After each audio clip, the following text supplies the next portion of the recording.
Beirut, Lebanon, August the 4th, 2020. It is a sweltering day in this ancient Mediterranean city of 2.2 million. The nation is suffering its worst crisis since the end of the prolonged civil war that ran from 1975 to 1990.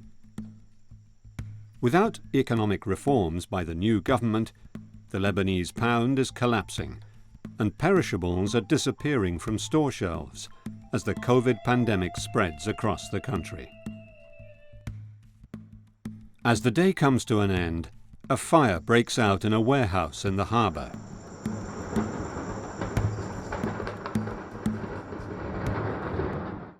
But we literally saw the first explosion in our axis. And I saw the smoke moving very fast towards us.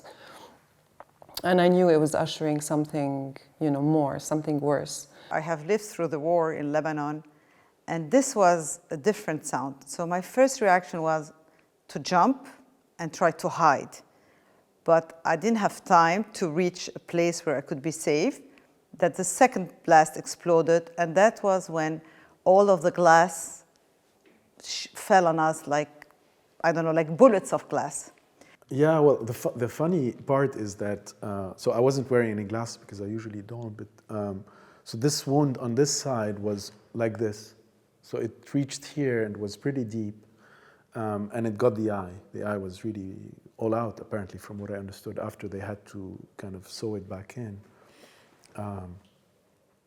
There was another wound exactly parallel to this one, right here, less deep, but exactly parallel, and it stopped here. The same people who caused the civil war are the same people who caused this explosion. They are still the same. It's the same bloody names, the same. I mean, I can tell you names from 1975, 1982, 1985, 1988, 1989. They are the people responsible for the blast. We don't like giving up. Why? To whom? The explosion of the 4th of August 2020 is so massive that it can be heard in Cyprus and is registered in the United States as an earthquake. The stricken city is shell-shocked and stunned, with eventually over 200 dead and thousands more wounded or homeless.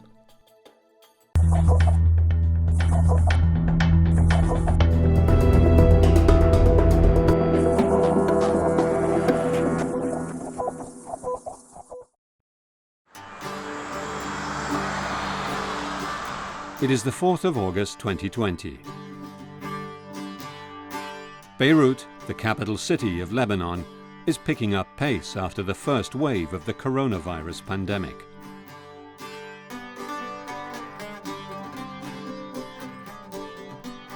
Residents and businesses of the area around the port hear the sound of fire and the first explosion.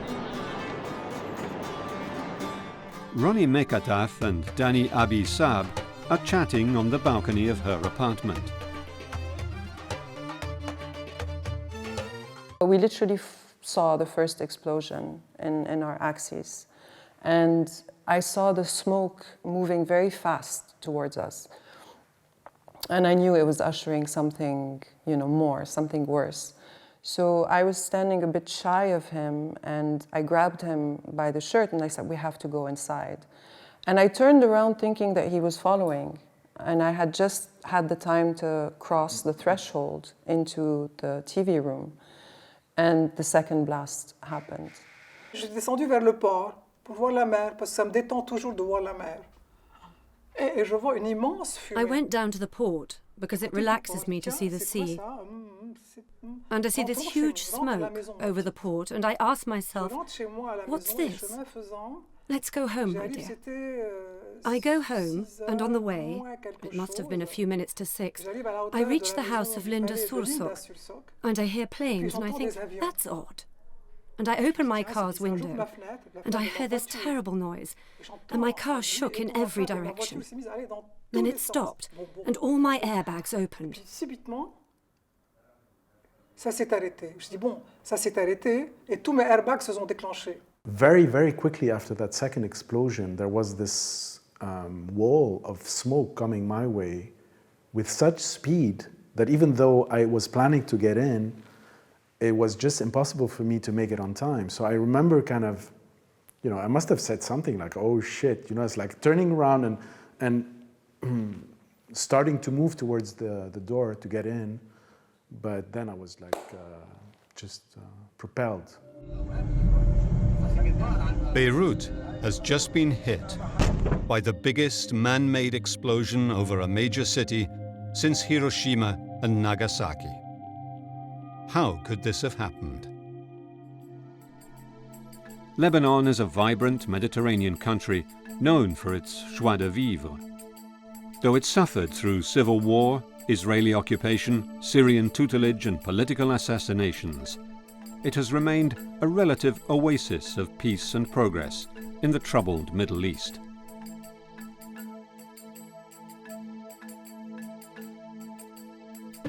A year before the deadly blast, however, a liquidity crisis and a sovereign debt default plunged the nation into economic collapse that made tens of thousands destitute.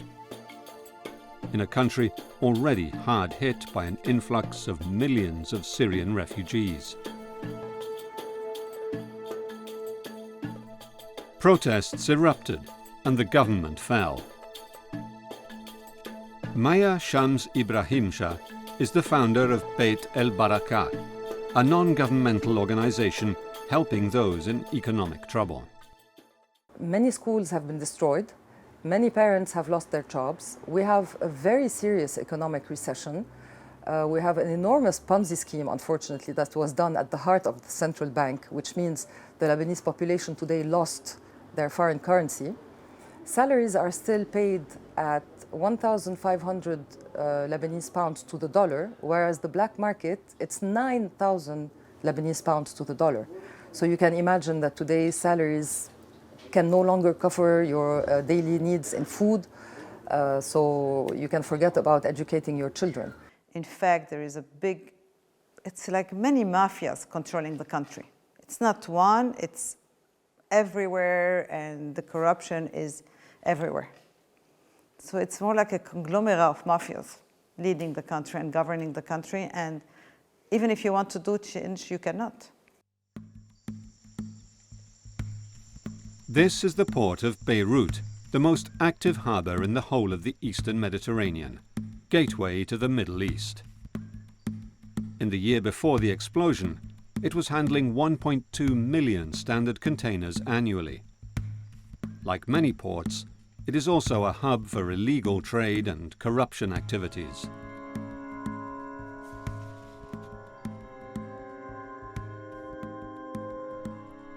The fire breaks out at some time after 5:40 p.m. local time, and the fire brigade is called at 5:54. Platoon 5 of the nearest fire station makes its way to the scene. It is led by Shab el-Karam and includes not only his brother-in-law, but also 27-year-old paramedic Sahar Fares, who was due to be married in 2021. Gilbert Karan was Sahar's fiancé. If you see Sahar in her uniform, you'll see she is delicate, an angel. Yes, she was an angel on earth even when she wore a uniform, but she had the courage of 100 men. Sahar completed a training course that is one of the toughest that exist. As I said before, she is more courageous than me. She is afraid of nothing. There are videos of her regiment showing them being lifted by winches, and she isn't in the slightest afraid.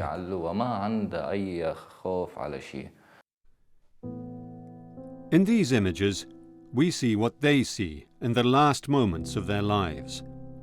And in this photograph, we see the team desperately attempting to enter the warehouse, already engulfed in smoke and flames.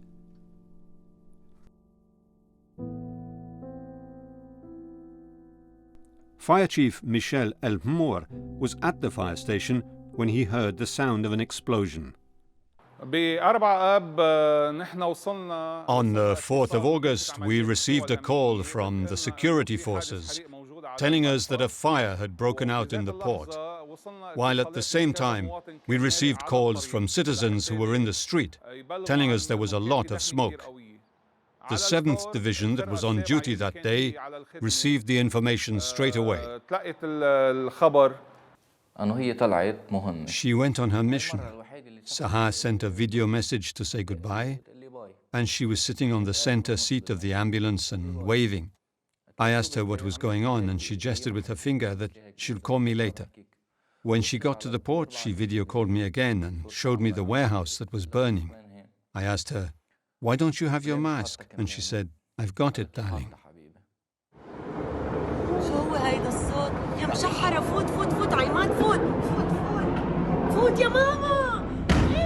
7 minutes later, there is an explosion that blows out the southern part of the building.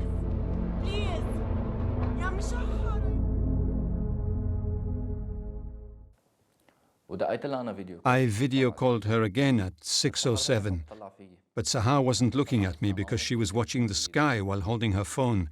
And I asked her, "Is there something wrong?" And I shouted, "Sahar, answer me." She was looking into the phone, and I said, "If there's something wrong, run, run." I saw that she wasn't running fast and was shaking her head. She was scared. 5 or 6 seconds later, there was this explosion. A secret stock of deteriorating ammonium nitrate has just blown up, devastating eastern Beirut. In the aftermath of one of the largest explosions ever to hit a capital city, life slowly comes back to the devastated streets of Beirut. The city saw destruction on a massive scale during the civil war of the 1980s that killed thousands. Peace was eventually brokered in that war between the growing Muslim population and the Christian elites. But this war zone is provoked by the explosion of a huge shipment of ammonium nitrate that came to Lebanon in a mystery ship, supposedly destined for an explosives factory in distant Mozambique. A few hours after the explosion took place, news started coming that it was because 2,750 tons of ammonium nitrate were stored in the warehouse number 12 in Beirut port. And everybody was interested in knowing why those ammonium nitrate shipment, why this ammonium nitrate shipment was kept all this time in Beirut port. The ship stopped in Beirut to pick up extra cargo to pay for its passage through the Suez Canal. The busy port of Beirut is located near the heavily populated city's political and commercial center, Gemasi. This is where the general cargo ship MV Rosas, owned by a Russian entrepreneur, docked on the 21st of November 2013. The story of the ship is a twisted tale of fraud and cover-up. Feras Hatoumi is an investigative journalist who tracked the shady web of operations surrounding the lethal cargo. In all this story, you find everywhere you find 2 or 3 layers. For every person, for every entity, for every step, there is always a company behind a company, a person behind a person. So are all those circumstances happening by coincidence? I have my doubts, actually. Who owned the ship and where it was going are the subject of investigation. The ship was officially owned by Russian Igor Grekushkin, but he claims he just leased it from the original owner, Greek Cypriot shipping magnate Karambolos Manoli, who not only supplied him the ship, but also seaworthiness certificates issued in Moldavia. The Lebanese authorities saying that Igor Grekushkin is the real owner. Then we discovered that 6 or 7 months maybe before the shipment, Igor decided to be the operator of the ship. The weird thing was why Igor name came in, because for everyone other than the Lebanese authorities and the people who have the documents about this shipment, it was Karlombos Manoli all the time who was the owner. As Firas Hatumi's paper trail shows, Igor Grekushkin declares bankruptcy with the ship in the port. And according to the captain, the heavy equipment has damaged the ship's cargo hatches, making it unseaworthy.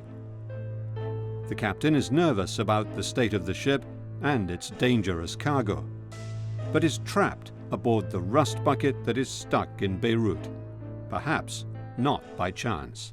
If somebody paid the amount of almost maybe $400,000 or $500,000 to buy this ammonium nitrate shipment, is it logical that he doesn't have, or he did not keep in mind that he needs some money to move through the Suez Canal and carry on to Mozambique? It's like, for example, traveling from here maybe to USA, and then after doing that, you remember that you don't have enough money to go from the airport by taxi to the hotel. You can't do the big part and forget about the small part. It's illogical. The deadly cargo is offloaded to Warehouse 12, that once stood where this 40-meter deep crater is, right in front of the grain silos that have come to represent the massive explosion.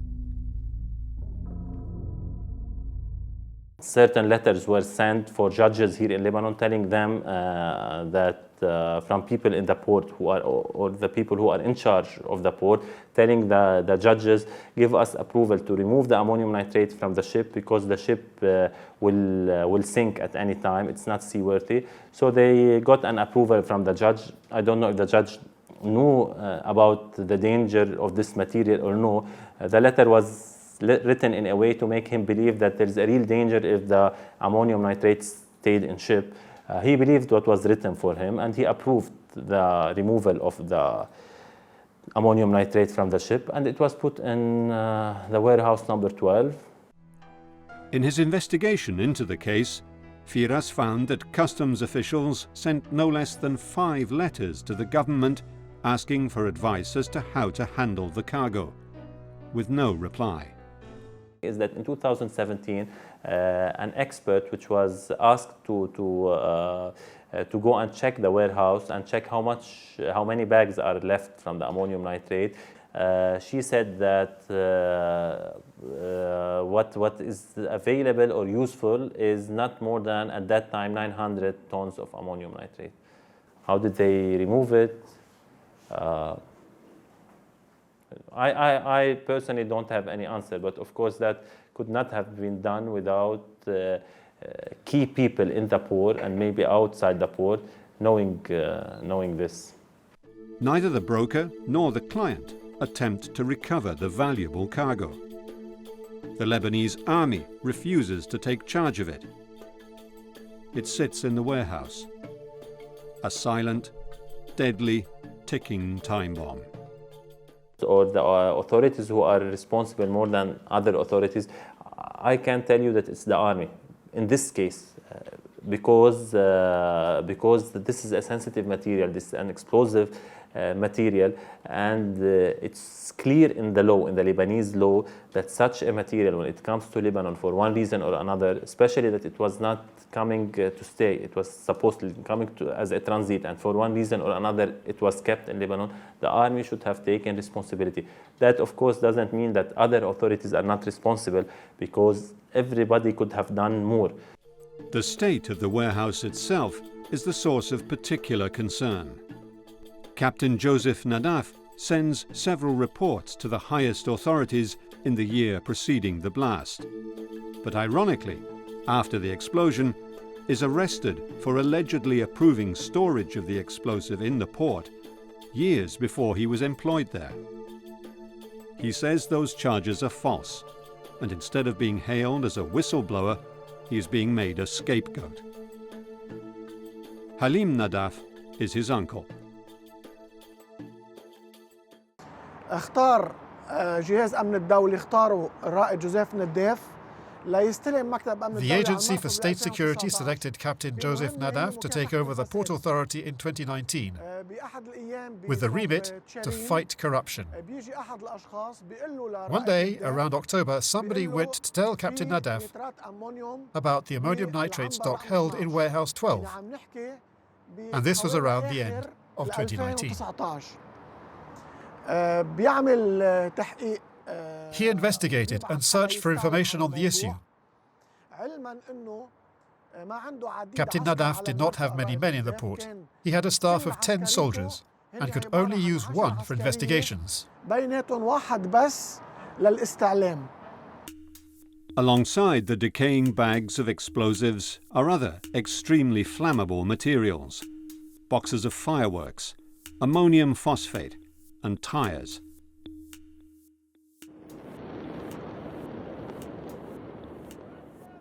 It is only a matter of time before this murderous mix blows up. He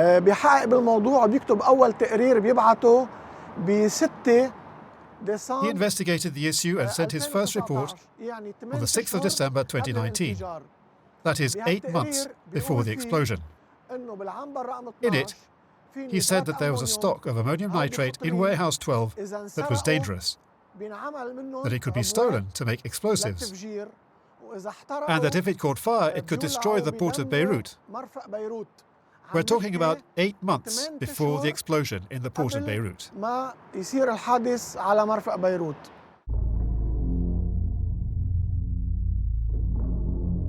The warehouse fire starts at the northern end and changes colour from white to black, and then a crackling sound is followed by a first explosion. Whatever the reason for the ammonium nitrate being detonated, the second red-coloured explosion shoots debris and heat into the air, sucking oxygen out of the surrounding atmosphere, and then, suddenly, releases a shockwave, just like an atom bomb. Usually, at that time of the afternoon, we are all in our rooms, preparing, God forbid, for anything that could happen during the night shift. When we were all, the firefighters rushed to the vehicles, and I went down to make sure they were ready, that they all had their uniforms, and they were ready to go. That's when the explosion happened. That hit us all so hard that it knocked down walls, and there were pieces of metal and glass thrown into the center of the room. If the guys had been in their rooms, they would certainly have been hit by the shockwave that followed the explosion.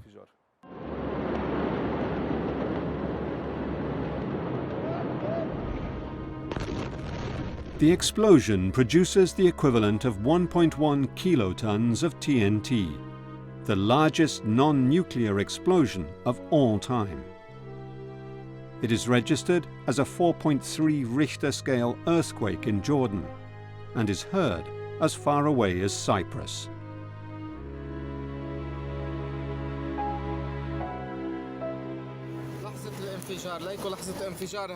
The 4th of August is a particularly hot day, and when the fire breaks out in Warehouse 12, the fire brigade are on the scene in 4 minutes.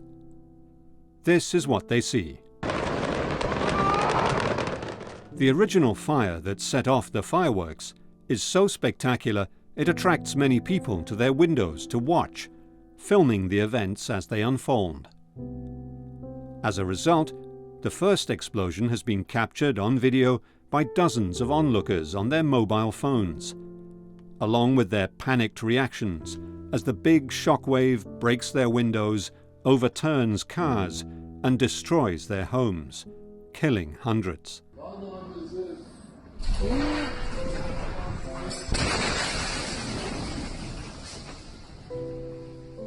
In this satellite image from NASA, each pixel represents 30 square meters.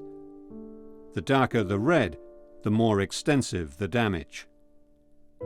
The heart of the Christian quarter is the hardest hit. Andre Fatal's car was shattered. I began walking around, stunned, looking at what was around me, and I see arriving in the opposite direction a distraught bride in her beautiful gown, holding up her skirt like this, running like crazy all alone, with all the debris around her. And then I saw a dead bird on the pavement, and I thought, oh, the poor bird died in the explosion. Well, I knew I was about to die. I saw the bird and took a picture of it. And then I saw the bride, and I still thought I was about to die, that a second explosion was about to happen, and I took a picture. Kathy Shami is a media entrepreneur. That day I was in Beirut, I was at the hairdresser, and I was washing my hair, and all of a sudden I heard a huge blast. And I have lived through the war in Lebanon, and this was a different sound. So my first reaction was to jump and try to hide. But I didn't have time to reach a place where I could be safe, that the second blast exploded, and that was when all of the glass fell on us like, I don't know, like bullets of glass. I thought at that moment that it might be Israeli warplanes bombing us because it was too strong and too loud. I have never heard something as loud. The pain was really very, very strong, but you don't know, right? It's like, it's not, you don't have time to process. I was like on all fours, just, you know, and I could hear Danny shouting, "Where are you?" You know, it's like, so very quickly she came over. She saw that I was really hurt, and I guess she must have seen it. I don't know, because I couldn't see what was happening. There was a lot of blood. You know, I was really spewing a lot of blood, and she came with a wet towel to start cleaning a little bit, but the pain was really too sharp.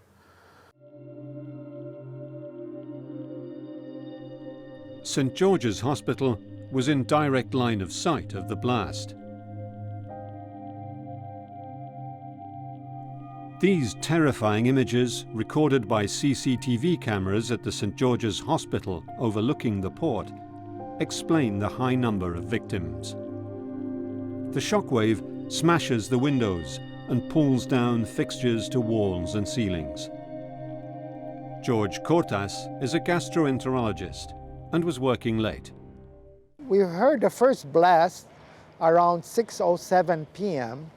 and I thought it was an airplane actually that was passing by. And you know, we have usually a lot of Israeli airplanes that pass over Lebanon. So I said this was probably another Israeli airplane. And then the second thing I hear was the blast in my office. So I'm not sure what happened after the blast, but I think I was knocked over for sure. And I have pictures to show that what happened. And so was my patient, he was knocked out. And next thing I know, I'm being awakened by a friend of mine who's a surgeon. What had happened was my patient had awakened and called for help, thank God. Miraculously, 26-year-old pediatric nurse Pamela Zenoun saves 3 newborn babies from their incubators. I was sitting here with the babies. I did my rounds, I finished my rounds. And then I was talking to my mother on the phone just to tell her that my day was doing very well, and the blast happened. Okay, everything fell down on the floor, the ceilings fell down on us. So I was knocked out for a few seconds. And then I woke up, just made sure I was okay. I could move my hands and legs. And then directly I thought of the babies. They were present in this room and in the other room. They were 5 babies. I was able to grab 3 of them, and the nurses that were with me were able to grab 2 of them and give them to the residents because they were severely injured. And I was able to go down the stairs to get them to safety. Fire and ambulance services have been quickly overwhelmed. A nightmare scenario is evolving, in which a huge fire now rages over the port area, while panicked civilians in the streets and apartments are calling the emergency services. He assessed me for injuries, and he saw the injuries, and he said, "We need to take you out of here." So I walked with them, and we walked to come to this area here, right here actually, where they actually laid me on a bed, And my friends, 3 of them, assisted me. And they put pressure on my wounds that were bleeding. And then 3 of them decided that now we cannot take care of you, we need to take you to the emergency room. So I walked with them to the emergency room, and we actually walked over all the way and turned around the hospital to go to the emergency room. I went from this hospital to 2 other hospitals. I wasn't able to get admitted because these hospitals were also in ruins. So I had to walk around 5 kilometers to reach another hospital with the 3 babies and put these 3 babies in another hospital. She cradles them close to her chest for more than 5 kilometers through the chaotic streets. I had a cut here from glass, a cut here, and a cut right here in the back, and I was bleeding all over from my head. So, and blood was all over my body.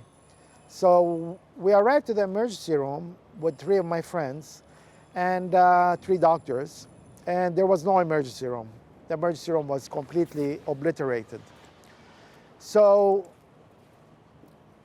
other angels came to my rescue, and I say, a car passed by in front of us with a doctor, a friend of mine, and the manager of our laboratory. And they were passing by. My 3 friends stopped that car and told them, take Dr. Cortas to Hotel Dieu. The streets are covered in glass and blocked by debris, making getting to hospitals almost impossible for the injured. It is chaos.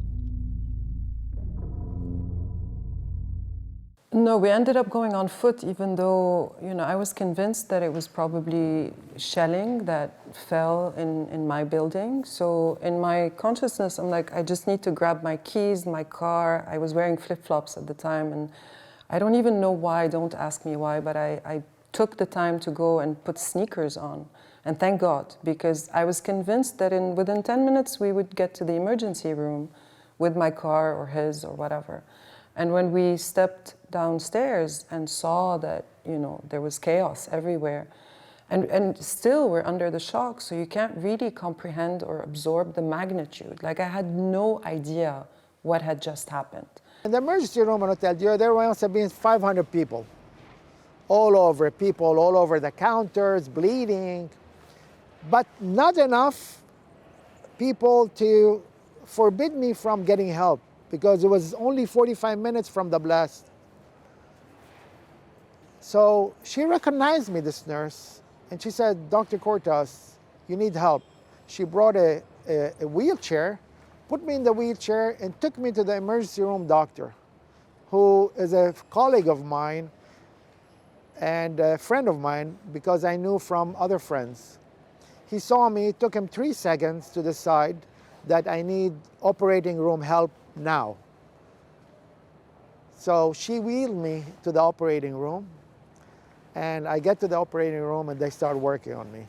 I was bleeding, but I couldn't care. I knew I was going to be okay. I made sure my kids were okay, and I drove to my sister's house, which was not very far from where I was when the bomb exploded, but I was driving on glass. It was like a rug of glass, broken glass everywhere. And so the car was not moving correctly, but it was okay. I arrived there, and my son had arrived just before me. And when I got there, I saw they were bringing down the cleaning lady. My son had brought her in like a blanket. They were carrying her because there were no ambulances, no elevators, nothing, 8 floors down. And they put her in the first car that stopped, and my sister and her went to the hospital. So we actually found help all the way. Yeah. That was really the most heartwarming kind of part of that evening.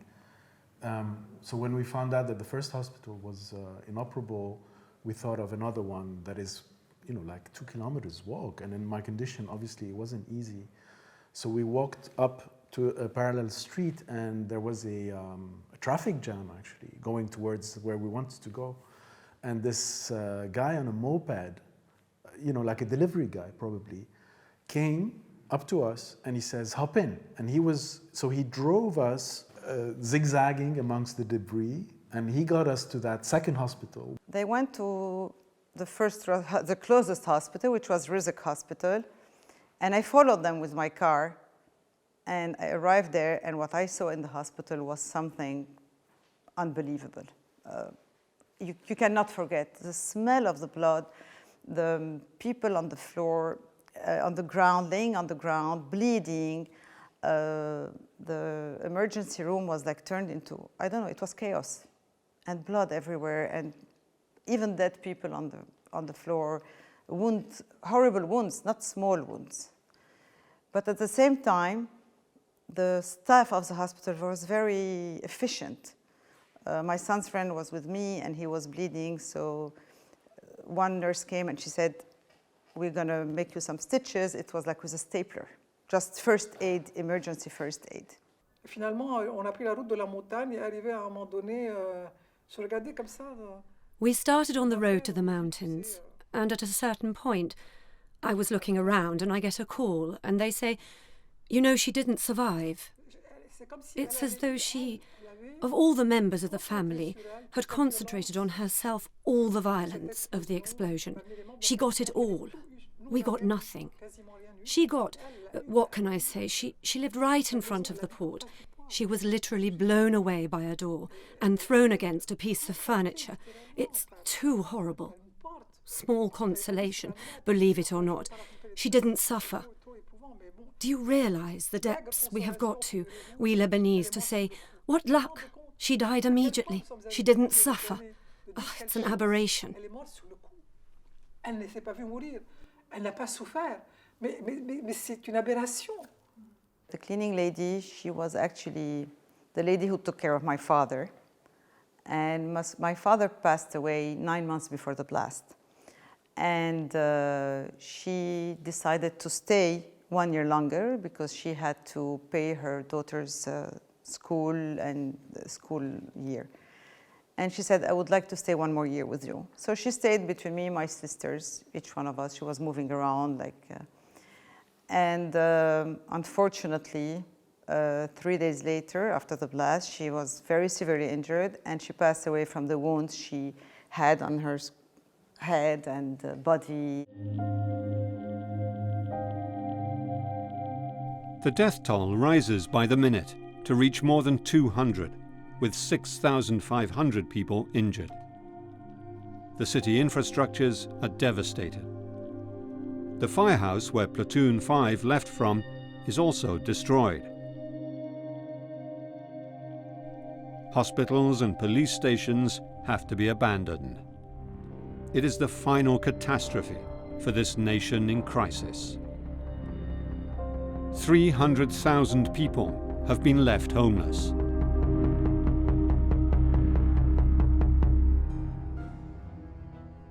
But how did the ammonium nitrate explode? What specifically caused the fire that triggered the explosion is still unclear. But the images of its early stages show smoke coming from the warehouse.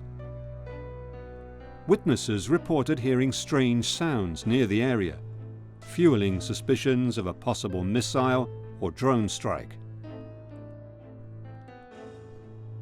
These images show what the firefighters see. Pyrotechnics in Warehouse 12. These are the last moments of their lives. 30 seconds after the fireworks, the ammonium nitrate explodes. The chemical reaction that brings about such an explosion involves the rapid decomposition of the ammonium nitrate into its composite parts: ammonium oxide with its characteristic red vapor, and water. The release of energy, a shockwave, is immense. Having lived through the war, we always live with the fear that something might happen. We had war airplanes bombing us when I was younger, the first Israeli war in 1982. We had street wars of the Civil War. We witnessed it. We had car bombs. And for me, the most scary thing ever was the car bombs, because you don't know, you can be anywhere and then a car bomb would explode and you could die. This bomb we witnessed, the last one, was like 1,000 car bombs at the same time. The drama unfolds in less than 20 minutes, from the time the fire is detected to the devastating shockwave. The explosion comes totally unexpected to the whole of the population of Beirut, and yet someone must have known of the deadly menace. Who is to blame for the 4th August 2020 explosion in the port of Beirut of a huge ammonium nitrate stock may never come to light. However, a pall of suspicion falls on the successive governments of Lebanon. In 2020, Hassan Diab, the new Prime Minister, and President Michel Aoun received warnings from the General Directorate of State Security about the state of the explosive. And in July 2020, the Supreme Defense Council sent its report to the Public Works Minister, Michel Najjar. Nothing was done. But inefficiency may not be enough to explain the disaster. In his months-long investigation, journalist Firas Hatoumi took a critical look at the original deal between the Mozambique explosives factory and the ammonium nitrate producers in Georgia. When I talked to the factory in Mozambique, their answers were not convincing for me.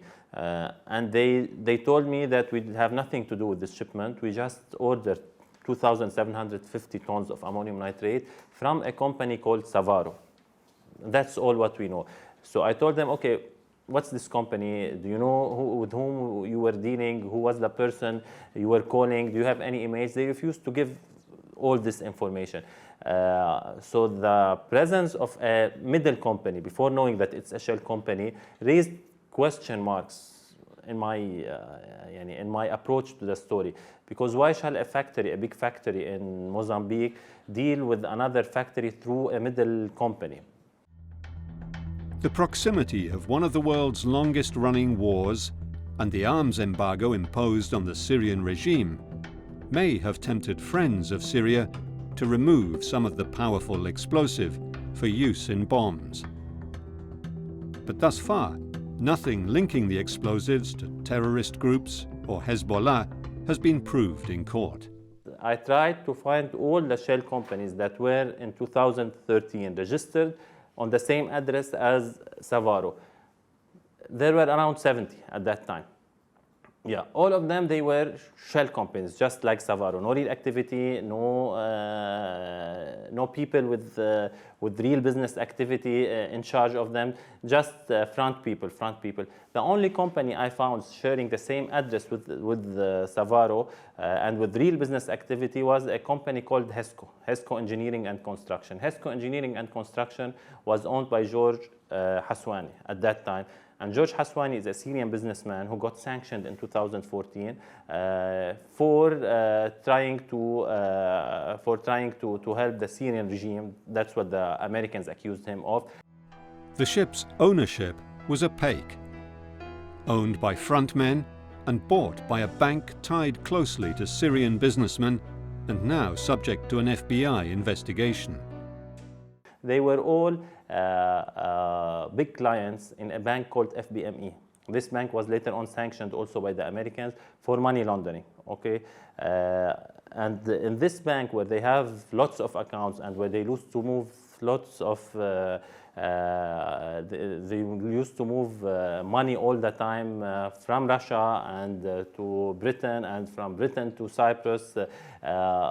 In this bank is the same bank that gave Karalombos Manoli, who seems to be the real owner of Rosos, because in the beginning they said that the owner is a Russian guy called Igor Greshishkin, and then it seems that Igor was just the person who was the operator of the ship, but Karalombos was the real owner, Karalombos Manoli.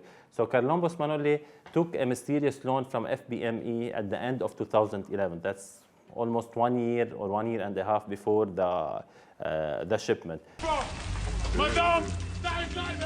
These dirty dealings led to the blast that killed more than 200 people, injured 6,000, destroyed 70,000 homes and buildings, left 300,000 homeless, and sank 6 ships. Nearly a year after the tragedy, omissions and obstacles in the investigation are fueling concerns the truth may never be fully revealed, despite the courageous efforts of investigative journalists. We have lots of friends who have had physical trauma, friends of my children that were severely injured, two friends that passed away. You know, this bomb, it's like, if I don't know the person personally, then my son knows it, or my daughter, or it's like, it was a very close circle. Each Lebanese, I think, during this blast knew someone who had been either severely injured or lost their homes or passed away. It's a melting pot of emotions. It's of course a lot of anger, because during the civil war, unfortunately, none of the politicians and the warlords were punished. Maybe just one, but on so many levels, there were so many people who needed to go to jail just for us as a people to have closure. None of them went to jail, except for one. And then now when you look at this event that happened, first of all, the same people who caused the civil war are the same people who caused this explosion. They are still the same. It's the same bloody names, the same. I mean, I can tell you names from 1975, 1982, 1985, 1988, 1989. They are the people responsible for the blast of 2020. This is unbelievable. Once again, the Lebanese are rebuilding after a futile and deadly tragedy. This may be Lebanon's darkest hour, but there is hope buried beneath the rubble. Hundreds of young Lebanese have come back to Beirut, or decided to remain instead of going abroad, to clean up once again and begin building a new, more promising future for a city forced to once again rise from the ashes.